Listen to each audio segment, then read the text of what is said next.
Okay, this is Nathan Grube, and he's going to describe how you can set up your own strapping table to enhance um, the accuracy of your level measurements using BinCloud. So take it away, Nate. If you are an administrator, you can set up a strapping table. So if you have historical data or charts that you're comfortable with, that you use all the time, using a strapping table may be important for you, and it's data that you would understand. So you can come in here and you can go to vessels, and we'll just pick a vessel here. And we have this already set up here. I think this one's set up. So we can come in here and set up a strapping table, which is already started. So I can come in here and say, okay, I want this to read in pounds, and maybe your full level would be 2 feet from the roof. Maybe that's what you have always considered that to be the 100% level, and that you say your vessel holds 175,000 pounds when it's full at capacity 2 feet from the roof of the vessel. Then we'll add a row here and we'll say, okay, well, the straight wall of this vessel is 40 foot.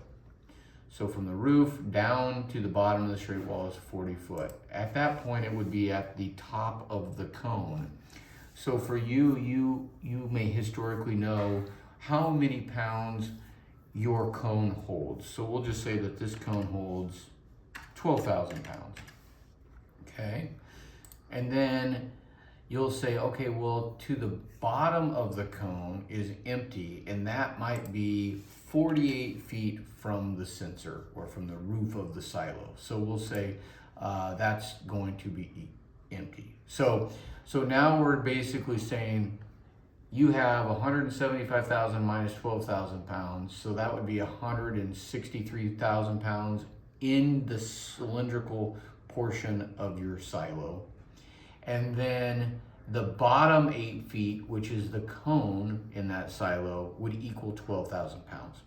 And then we're simply just scaling between these points. So between 0 and 12,000 pounds, it's scaled in that 8 foot area. And then in the cylinder, it's linear.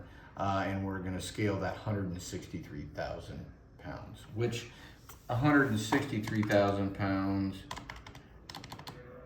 divided by 38 feet, 40 minus 2, would mean that the customer would say that it would be equal to 4,289 pounds a foot in the cylinder. And usually these numbers are pretty close to what they've used historically by maybe going up there and dropping a tape, and then they've referenced a chart, and that's simply what we're doing here. Can you go to the graphic of the silo there? Yep.